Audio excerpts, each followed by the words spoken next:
Nkulamusizaako nnyo mukwano gwange yonna gy'osinza okuba ng'otuwuliriza.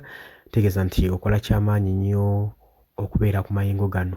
Gwe mukwano gwange ali yampuliriza. Abali e Bulaaya mbaanirizaako nnyo, nammwe abali ku mulirwano wano mbaanirizaako nnyo. Alien Skin atolowooza tabeefuulidde n'agoba bakama be abamuyingiza mu kintu. Bino bingi n'ebirala ngenda kuba nga mbikuleetera. Kuleetera ensonga lwaki Alien Skin avuddeko waya n'asalawo okukola post ey'ekika ng'ekyo. Gwe mukwano gwange ali yampuliriza. Oli ku Yugi Updates TV kw'osinza okuba ng'otuwuliriza, gwagala otweyungako okkirira wansi waliwo ekigambo subscribe kikoneko, ojja kuba ng'osobola bulungi nnyo otweyungako mukwano gwange ali eyo. Abali mu diaspora mbaanirizaako nnyo. Olwaleero Alien Skin tukimanyi bulungi, ono nga associate w'ekibiina ekya National Resistance Movement era nga munywanyi waabwe nfanfe. Sinakiini era twamulaba nga yeetala ne ku mukolo ogwa Mpuuga okumusayininga nga ssenkulu w'ekibiina. Naye olwaleero avuddeyo n'abeefuulira, avuddeyo n'akomba kwerima. Gwe mukwano gwange ali yampuliriza. Ku kibanja kye ekya social media avuddeyo n'awandiika ng'agamba nti okuva n'olwaleero nga nyimiridde ku bigambo byange, buli kiisinga mukungu yenna okuva mu NRM tayanirizibwa wange maka gange, kwaba woofiisi oba ewantu wonna wonna wekiri nti wendi takkirizibwa kubaawo okuggyako ng'oli faani we. N'agambawo bonna bonna abambuukinga aba NRM mwambuukinga nga mwagala mbakolere political campaign zammwe, musobola okujja ne mbaddiza ssente zammwe, mujje munone ssente zammwe nsobola ozzibaddiza. N'agamba sigenda kuddamu ku associatinga kukwatagana nammwe, sigenda kuddamu kukwatagana na buli kiisi ali mu gavumenti ya NRM mu ngeri yonna yonna, buli ofiisa yenna yenna, buli kiri nti kikwatagana n'ekibiina kya NRM sigenda kuddamu kyetantala.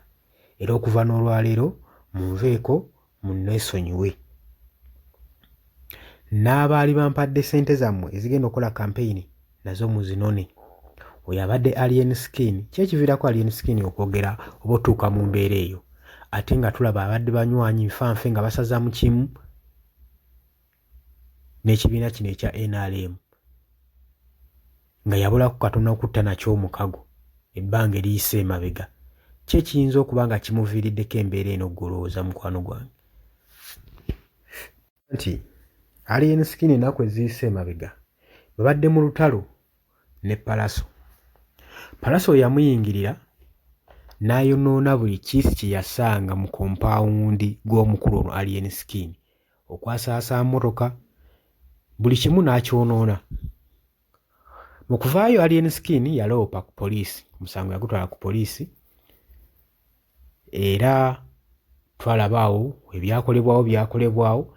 Naye mbu abakulu mu kibiina kya NRM ba bloggers baavaayo ne bamusuubiza nti buli kimu bagenda kimaintaininga, emmotoka bagenda ziddaabiriza na buli kimu ekyonooneddwa bagenda kiddaabiriza, sinakiini n'omukolera mu replacement si.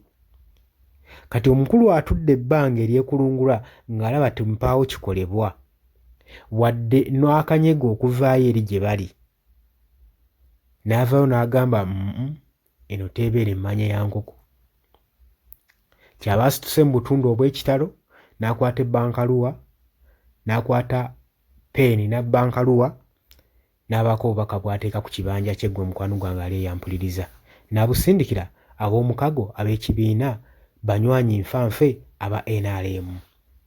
Tetumanyi reply gye bagenda muddamu, tetumanyi we bagenda kujja okunona ssente zaabwe ze bamusasula eza campaign kwa buli kiisi kabe MP nga campaigningira mu kibiina ekya NRM nga wasasula Alien Skin ssente okukubira campaign ku laali.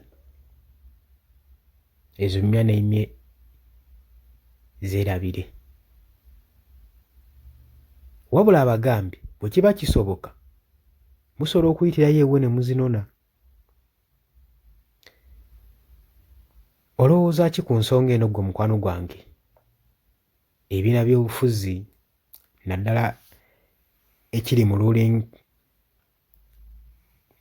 party olowooza ki ku gavumenti okukozesa ebitone by'abaana b'abeesowoddeyo okubakozesa ate n'emala n'ebasuula mu guluka? Olowooza ki ku nsonga eno? Ye olowooza eno yeyinza okuba nga ensonga eviiriddeko Alien Skin okunyiiga? Golowooza nsonga ki eri emabega wa kino?